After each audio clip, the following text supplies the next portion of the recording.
Hepinize merhaba arkadaşlar. Yalama olmuş, yuvası bozulmuş vidalarla ilgili birkaç tane video çektim. Bugün yepyeni iki teknikle yine sizlerleyim. Bir tanesini ilk defa zannedersem ben kendim buldum. Başkaları bu yöntemi denememiştir.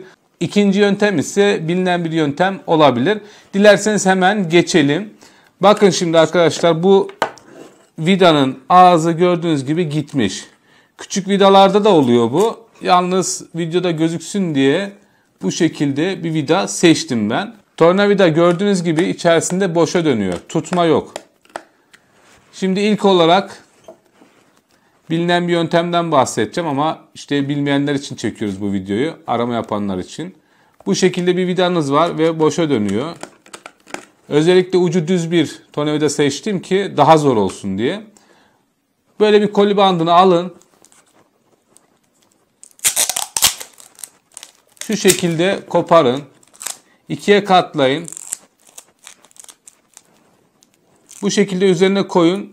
Biraz boşluk bırakın. Boşluk olsun, yoksa bu deler bunu. Delmeyecek.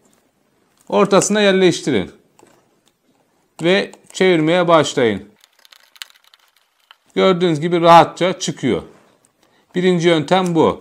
Kağıt kullananlar da varmış. Direkt kağıdı kesip aynı şekilde koyanlar. Burada dikkat edeceğiniz şey tornavidanın bunu delmemesi. Kağıdı da delmemesi. Delerse bir işe yaramaz. Yuvaya göre 3-4 kat yapabilirsiniz.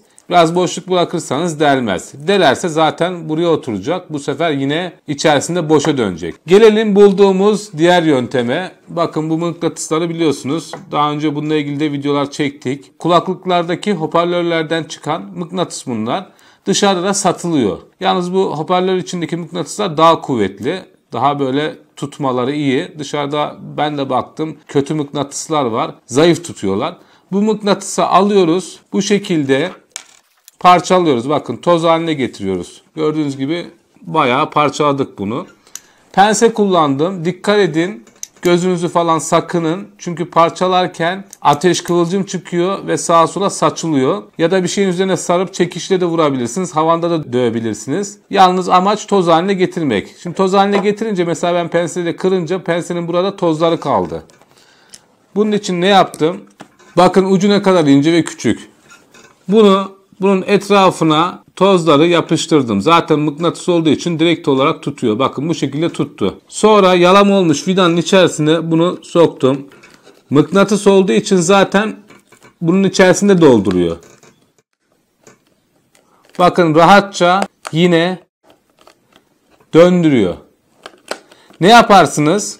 Çok ufalarsanız bunu, çok böyle ufak bir hale getirirseniz bu deliğin içerisine yerleştirin. Oturtun, kapatın. Sonra tornavidayı içerisine sokun.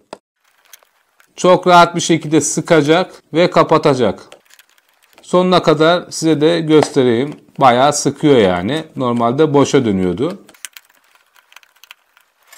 Şimdi bazıları videoların altına yazıyor, işimize yaramadı bilmem ne. Bazı vidalar var arkadaşlar, çıkmaz. Yani bunu ben daha önceki videolarımda da söyledim. Bu vida şu kısımdan yalama olduysa, şu kısımdan bunu ya kıracaksınız, penseyle tutabiliyorsanız bu şekilde çekeceksiniz. Yani buradan çevirmeniz bir işe yaramaz. İçerisinde yalama olduysa. İşte lehim yapanlar var, işte içerisinde toz toprak dökenler var. Şimdi cihaz ne bilmiyoruz. Cep telefonu mu, bilgisayar mı? Ondan sonra biz buradan bir tavsiye vereceğiz. Kıracak kişi yanlışlıkla al başına belayı, senin yüzünden olduğuya dönüyor bu iş. O yüzden o tarz şeyler yapacak çok fazla bir şey yok. Eğer şurada bir sıkıntı varsa yuva kısmında, bu tarz yöntemler işe yarıyor. Aslında kendi başınızdasınız. Nedir çözüm? Tamirciye gidersiniz. Kırarsa da hesabını kendi verir. Siz uğraşmayın. Yine dediğim gibi mıknatısı parçalarken dikkat edin. Bakın, ehil değilseniz, bu işten anlamıyorsanız sakın ha elinizi vurmayın. Kıvılcım çıkıyor, sağa sola patlıyor, çatlıyor. En güzel etrafını bir bezle kapatıp çekişle dövmek, toz haline getirmek, sonrasında havanda dövmek. Tabii ki metal şeylerle döverseniz metalin üzerine yapışır. Videoma burada son verirken arkadaşlar, kanalıma abone olarak destek verirseniz sevinirim. Başka bir videomuzda görüşmek üzere. Hepinize sağlıklı, mutlu, güzel günler dilerim. Hoşça kalın.